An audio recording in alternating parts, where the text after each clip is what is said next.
하나님 말씀 보겠습니다. 요한계시록 11장 7절에서 14절입니다. 7절, 8절 먼저 읽고 시작하도록 하겠습니다. 7절. 그들이 그 증언을 마칠 때에 무저갱으로부터 올라오는 짐승이 그들과 더불어 전쟁을 일으켜 그들을 이기고 그들을 죽일 터인즉 8절. 그들의 시체가 큰 성 길에 있으리니 그 성은 영적으로 하면 소돔이라고도 하고 애굽이라고도 하니 곧 그들의 주께서 십자가에 못 박히신 곳이라. 자, 재앙으로 변하지 않는 인생들에게 구원의 유일한 길은 말씀임을 앞에서 보여주었고요. 이 말씀을 위하여서 두 증인, 진실한 증언을 할 공동체로서 교회를 이렇게 이 땅 가운데 허락하셨음을 앞에서 보게 되었습니다. 그리고 교회는 말씀의 능력으로 또 성령의 기름 부으심으로 이 사명을 감당하되 엘리야의 능력을 가지고 권능을 가지고 이 일을 감당할 것이다라고 앞에서 말했는데요. 이제 이 교회가 7절에 보니까 그 증언을 마칠 때에 하나님의 말씀을 진실하게 잘 증거하면 어떤 결과가 일어나느냐? 무저갱으로부터 올라오는 짐승이 그들과 더불어 전쟁을 일으켜요 그들을 이기고 그들을 죽일 터인즉. 교회가 진실한 증인의 사명, 참으로 하나님의 말씀을 말씀대로 증거하면 이 세상에서 어떻게 되느냐? 지옥으로부터 올라오는 짐승에 의해서 죽임을 당한다, 이렇게 이야기하고 있습니다. 오늘날 한국 교회를 이렇게 더럽힌 것 중에서 승리주의라는 그 착각이 들어 있습니다. 우리가 하나님 뜻대로 잘하면 잘 된다는 것입니다. 우리가 하나님 뜻대로 잘하면 이긴다는 것입니다. 우리가 하나님 뜻대로 잘하면 이겨서 내가 권세를 쥐고, 이겨서 내가 돈을 가지고, 이겨서 내가 하는 거는 뭘 해도 괜찮다는 승리주의가 들어 있습니다. 그러나 성경에서는요, 교회가 참으로 하나님 말씀대로 살고 참으로 바르게 하나님 말씀 증거하며 죽을 것이다, 이렇게 이야기하고 있습니다. 십자가주의지 승리주의가 아닙니다. 십자가와 십자구는 다른 것입니다. 십자가는 죽음으로 승리하는 것이고요, 십자구는 힘으로 승리를 이루어내겠다는 것입니다. 기독교 역사상 가장 타락한 전쟁이 십자군인데요. 그러나 오늘도 여러분들 이 십자군으로서 승리를 이루겠다, 아니 이룰 수 있다, 이루고야 말겠다, 이렇게 이야기하고 있는 것이 사실은 복음을 굉장히 왜곡시키고 더럽히고 있음을 알아야 합니다. 어쨌든 이렇게 죽임을 당한 이 교회는요, 어디에 그 시체가 던져지게 되느냐고 하니까 큰 성 길에 있다, 이렇게 이야기하고 있습니다. 여기서 말하는 큰 성은 일관되게 성경에서는 바벨론을 이야기합니다. 그런데 이 바벨론의 다른 이름이 한번 따라하겠습니다. 소돔, 애굽. 자, 여기까지는 그래도 좀 우리가 안심을 합니다. 이 교회가 바벨론, 이 세상의 상징이죠. 이 소돔, 이 죄악의 상징이죠. 또 애굽, 이것도 세속의 상징이죠. 이것에 의해서 바른 증거하는 교회가 죽임을 당했다라고 하니까 그래, 뭐 그럴 수 있어 이러는데요. 뒤에 보니까 무엇이라고 되어 있습니까? 이 바벨론이 뭐고 소돔이 뭐고 애굽이 뭐냐? 곧 그들의 주께서 십자가에 못 박히신 곳이라. 여러분, 예수님께서 십자가에 못 박히신 장소가 어디입니까? 예루살렘이잖아요, 그죠? 예루살렘이 바벨론이고 예루살렘이 소돔이고 예루살렘이 애굽이라고 이야기를 하고 있습니다. 이게 보십시오. 정말 얼마나 우리로 하여금, 우리의 대적은 소돔이 아닙니다. 우리의 대적은 예루살렘입니다. 다시 말하면 우리 안에 있지 외부에 있지 않습니다. 우리 안에 있는 죄성이, 우리 안에 권력사랑, 우리 안에 물질사랑, 우리 안에 쾌락사랑, 우리 안에 교만, 우리 안에 탐욕, 우리 안에 있는데요. 세속은 멀리 있지 않습니다. 교회가 힘을 가지기 시작할 때에, 교회가 힘을 추구하기 시작할 때에, 교회가 승리를 외치기 시작할 때에 사실은 우리 안에 바벨론이 들어온 것이고, 소돔을 그렇게 미워하고 증오하고 저주하고, 소돔과 싸우는 편은 다 우리 편, 이렇게 이야기합니다. 이슬람과 싸우는 편은 전부 우리 편, 이렇게 이야기하면서 십자군 안에 얼마나 많은 부정과 사악함이 들어 있었습니까? 그런데 오늘 이야기하기를 이 바벨론이, 이 소돔이, 이 애굽이 바로 예루살렘이라고 이야기하고 있습니다. 지금 세상이 여러분 그냥 그래도 기본적인 상식과 기본적인 이성과 기본적인 도덕성으로 볼 때 한국 사회를 가장 무너뜨리고 더럽히는 집단을 교회로 지목하고 있는데 틀린 말입니까? 그렇지 않습니다. 이럴 때일수록 참된 교회는 죽음을 통하여서, 십자가를 통하여서, 십자가 복음을 통하여서만 다시 역전을 이룰 수 있음을 알아야 합니다. 거짓된 교회가, 가라지 같은 교회가, 염소떼가 여러분들 지금 성경에서는 바로 소돔이라고 경고하고 있음을, 바벨론이라고 경고하고 있음을, 애굽이라고 경고하고 있음을 우리가 분명히 알아야 합니다. 9절 한번 보도록 하겠습니다. 9절 10절 백성들과 족속과 방언과 나라 중에서 사람들이 그 시체를 사흘 반 동안을 보며 무덤에 장사하지 못하게 하리로다. 10절 읽겠습니다. 시작. 이 두 선지자가 땅에 사는 자들을 괴롭게 한 고로 땅에 사는 자들이 그들의 죽음을 즐거워하고 기뻐하여 서로 예물을 보내리로다 하더라. 자, 이렇게 죽임을 당한 교회는 시체가 사흘 반 동안 무덤에 묻히지도 못하고 길거리에서 이렇게 조롱거리가 되었다, 이렇게 이야기하고 있습니다. 여기서 사흘 반이란 무엇을 의미할까요? 앞에서 보니까 이 한때와 두때와 반때 혹은 42달 혹은 1260일이라는 표현이 나왔습니다. 이것은 이제 3년 반이죠. 그리고 사흘 반이라는 것은 3년 반과 비슷한 점이 있고 다른 점이 있죠. 비슷한 점은 숫자가 사실은 사흘 반, 3년 반 사실은 굉장히 비슷하고 있는데, 다른 점은 사실은 크기에 비하면 훨씬 짧다는 것이죠. 이것은 무엇을 의미하냐고 하면 비슷하다는 것은 사실은 예수님의 초림으로부터 재림까지, 다시 말하면 교회 시기 동안 교회는, 참된 교회는 계속 죽음을 통하여서 복음을 증거한다라는 점에서 비슷하고요. 다른 점, 곧 거기에 비하면 3년 6개월에 비하면 사흘 반은 현저히 짧지 않습니까? 이것은 교회가 당하는 이 고난은 사실은 이 교회를 통하여서 얻을 열매에 비해서, 영광에 비해서 지극히 짧다는 것을 또 상징하는 것이기도 합니다. 죽으면 살게 되는데요, 고난을 받으면 진실한 영광을 얻게 되는데요, 이 영광은 고난과 좋게 비교할 수 없음을 상징적으로 보여주는 숫자가 사흘 반이라고 할 수 있습니다.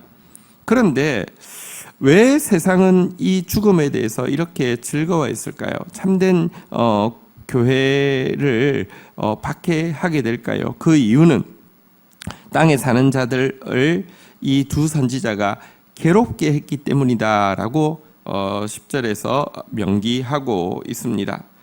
바른 복음이, 깨끗한 복음이 이 세상을 괴롭게 했기 때문이다라고 이야기하고 있습니다. 세상은 서로가 서로의 공범이 되어 줌으로 말미암아 죄책감을 들어주고 힘을 실어주는 구조입니다.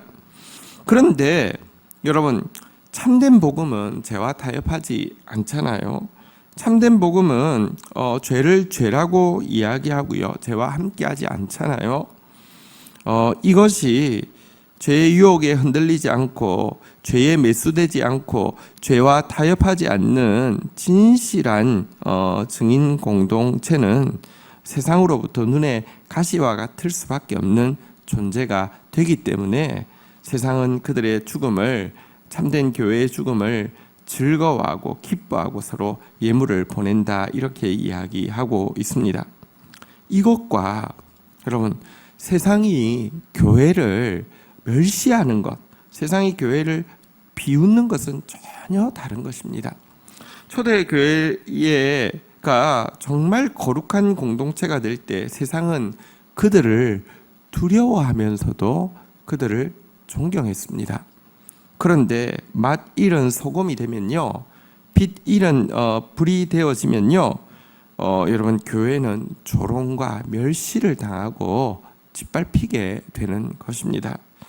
교회는 죽임을 당해도요, 거룩함 때문에 죽임을 당해야 합니다. 교회가 죽임을 당하는 이유가 세상보다 더 세속적이고 죄인보다 더 죄악되기 때문에 멸시를 당한다고 하면 이것은 전혀 다른 것입니다.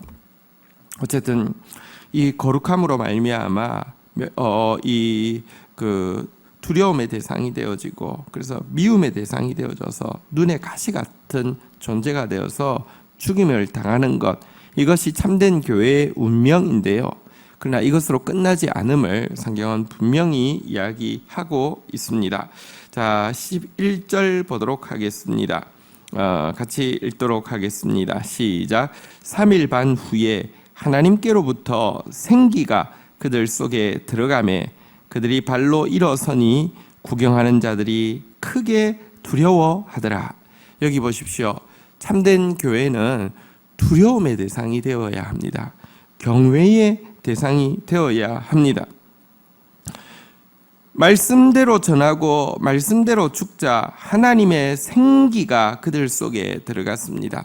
성령은 내가 마음대로 쥐고 좌지우지하는 것이 아니라 내가 하나님의 뜻대로 살고 내가 하나님 뜻대로 죽고 나면 성령이 찾아오시는 것입니다. 주의 성령께서 임하게 되시고요, 그러자 부활하게 되었고요, 이것을 구경하는 자들이 다 크게 두려워했다 했는데, 이 구경이라는 단어는 12절에도 나오는데요. 한번 읽도록 하겠습니다. 시작.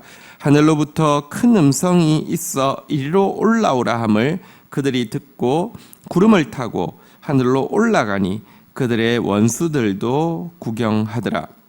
자, 부활하였고요, 교회는 부활할 뿐만 아니라 하늘의 음성을 들었습니다. 이리로 올라오라. 하늘로 올라오라는 것이죠. 이것은 승천이죠. 승천하라는 하나님의 이 축복의 초대를 받고 구름을 타고 하늘로 올라갔습니다. 이것은 바로 예수 그리스도의 삶을 그대로 살아내고 예수 그리스도의 말씀을 그대로 증거한 증인 공동체 교회는 예수 그리스도처럼 죽을 것이지만 예수 그리스도처럼 부활할 것이고 예수 그리스도처럼 승천하게 될 것이다, 이런 것을 의미하는 것입니다. 자, 이렇게 될 때에 여기 구경이라는 단어가 2번 나왔는데, 여기 말하는 구경이라는 것은 그냥 구경꾼이 구경한다는 의미가 아니라 원어의 의미는 바르게 인식한다는 것입니다. 보고 있던 세상이 교회에 대해서, 참된 하나님의 증언에 대해서 바르게 인식하고 그제서야 그들이 전했던 복음이 옳았다는 사실을 깨닫게 된다는 것입니다. 그리고 깨달은 자들은 돌이키겠죠. 여러분, 왜 앞에서의 내용을 한번 쭉 봅시다. 5번째 재앙까지 이렇게 막 재앙이 쏟아지는데도 전혀 돌이키지 않습니다. 그러면 누가 구원받겠느냐 하고 나서 이거에 대한 답으로 반대쪽에서 지금 일어나고 있던 현상에 또 이렇게 집중하고 있죠. 장면에 집중하고 있죠. 여기에 나온 것이 교회였습니다. 아무도 구원받을 사람이 없는 것 같지만 하나님 그들, 재앙으로도 구원받지 못하는 그들을 구원하기 위해서 세우신 것이 교회이고요. 교회가 재앙으로도 사람이 굴복하지 않는데, 돌이키지 않는데 어떻게 구원할 수 있습니까? 죽음을 통하여서, 진실한 증언을 통하여서 그들로 하여금 여기 구경 바르게 인식하게 하고 돌이켜 하나님 앞으로 구원받을 자들이 돌아오게 한다, 이런 의미를 가지고 있는 것입니다. 교회의 진정한 승리는 십자가밖에 없습니다. 교회의 진정한 승리는 말씀을 말씀대로 바로 전하는 것밖에 없습니다. 한국 교회가 이렇게 비천해진 것은요, 말씀을 정말 몰랐습니다. 말씀 모르는 상태에서, 여러분 거룩하지 않은 상태에서 자기의 뜻과 주장, 성경구절 한 구절 띡 읽어놓고 자기 말 막 짓걸어 놓고 그 말을 뒤를 파보고 보면 돈밖에 없어요. 권력밖에 없어요. 쾌락밖에 없어요. 이것으로는 세상을 변화시킬 수 없고요. 세상의 조롱거리가 될 수밖에 없습니다. 그러나 진실한 하나님의 말씀을 가지고 있고 그 말씀대로 살아내고 죽게 된다고 하면 교회는 진정으로 승리하게 됩니다. 이것이 십자가에서 이야기하는 승리입니다. 자, 이와 같은 복음의 영향력을 끼치게 되었습니다. 그리고 남은 자는 돌이키어 하나님께 영광을 돌리고 구원을 받게 됩니다. 자, 우리 한번 보도록 하겠습니다. 13절 읽도록 하겠습니다. 시작. 그때에 큰 지진이 나서 성 10분의 1이 무너지고 지진에 죽은 사람이 7천이라. 그 남은 자들이 두려워하여 영광을 하나님께 돌리더라. 여러분, 이 성, 다시 말하면 바벨론이고요, 다시 말하면 소돔이고요, 다시 말하면 애굽이고요, 다시 말하면 예루살렘인데요, 이것이 10분의 1이 무너져서 7천 명이 지진에 의해서 죽을 것이다 라고 되어 있습니다. 자, 뒷부분부터 설명하겠습니다. 그러나 이 죽은 7천 명 외에, 무너진 10분의 1 외에 나머지의 남은 자들은 한번 따라하겠습니다. 두려워하여 영광을 하늘의 하나님께 돌리더라. 구원받는다는 말이잖아요. 회개한다는 말이잖아요. 여러분, 진실한 교회의 증언을 통하여서 남은 자들은 하나님 경외함을 회복하게 되고 하나님께 영광을 돌리게 되었다는 것입니다. 여러분, 이 히틀러 시대에 모든 교회들이 히틀러에게 열광했습니다. 히틀러를 그 시대에 하나님이 보내주신 선지자라고, 이 시대에 엘리야라고, 이 시대에 모세라고 막 축혀 세웠습니다. 왜냐고 하면 히틀러가 이 식으로 하면 우리 독일이 영광을 얻고, 이 식으로 하면 우리가 부자 되고, 이 식으로 하면 세상이 우리를 무시하지 못한다고, 자기 방식대로 하면 된다고 이야기하니까 교회들이 나서서 전부 지원하고 막 훌륭하다고 하고 선지자라고 이야기했었습니다. 여러분, 근데 그게 독일을 다 무너뜨린 거잖아요. 그때에 진실하게 아니라고 분별해야 된다고, 가짜라고, 성경에 나오는 적그리스도의 모습이지 이게 어떻게 하나님의 종의 모습이냐고 외치면서, 여러분, 순교의 길을 갔던 분이 본 회퍼이죠. 그런데 오늘 한국 교회가 사실은 본 회퍼의 길에 서느냐, 히틀러의 길에 서느냐, 지금 여러분 앞서서 외치고 있는 그의 모습은, 그의 주장은 돈밖에 없고 권력밖에 없고, 사실은 까보면 이름이 빤스 목사입니다. 쾌락밖에 없는 진짜 더러운 그 인간, 히틀러의 모습이지. 어떻게 여러분 모든 것을 다 희생하고, 베를린 대학의 교수고 정말 수재고한데 모든 것을 다 희생하고 여러분 말씀대로 살아서 순교한 본 회퍼와 정반대의 길을 걸어가고 있는, 거기에 여러분 무슨 구원이 있을 것처럼 목매고 있는 모습은 한국 교회의 수준이 얼마나 저급하며, 사실은요 히틀러에게 목매던 독일 교회와 조금도 다르지 않음을 우리 분명히 인식해야 합니다. 그런데 그렇게 살아내시고 죽으신 그 증언 때문에, 사실 저는 이전에도 말씀드렸지만 일본과 독일의 결정적인 차이는, 여러분 어떤 의미에서 맞기는 일본이 더 많이 맞았지만 돌이키기는 더 철저하게 독일이 돌이켰잖아요. 저는 그 이후에 본회프의 순교가 있다고 생각합니다. 그의 정말 말씀대로 외치고 말씀대로 고하고 말씀대로 죽었던 그 삶이 있기 때문에 독일 교회는요, 독일 사회는요 회복될 수 있었고요. 지금도 어쨌든 독일의 메르켈 총리도 크리스찬이고요. 기독교 정신이 그 사회에 가장 영향력을 강하게 끼치고 있습니다. 너무 부끄럽고 무서운 게,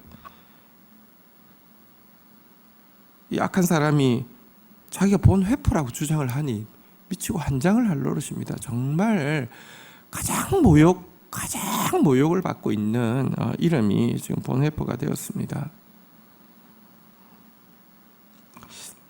사랑하는 성도 여러분, 여기에 하나님 두려워하면서 영광을 하나님께 돌리게 된 것은 바른 말씀의 증거와 말씀으로 말미암은 죽음이지, 여러분, 선동하고 거짓말하고 자기 이익을 위해서 이용하고 서로가 서로를 당하고 이용하는 그것에 의해서 교회가 세상을 길을 죽여가지고 꼼짝 못하게 만들어서 승리한 게 아니란 말입니다.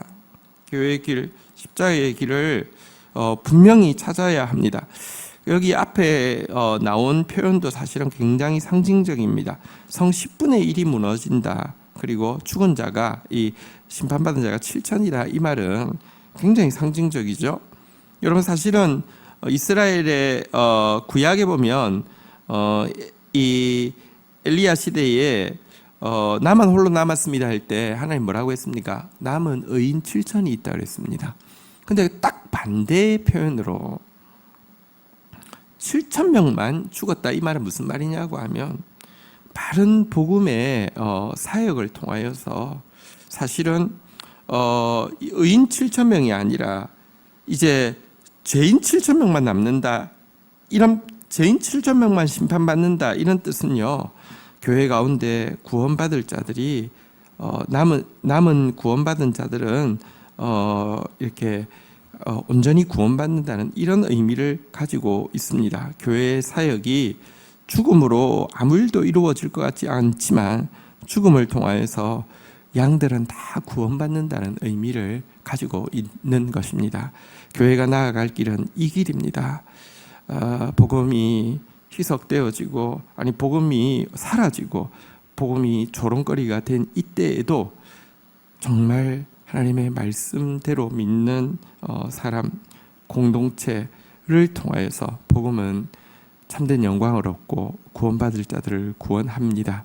그런 길로 저와 여러분들이 함께 나아가는 하루가 되기를 주의 이름으로 축원드립니다.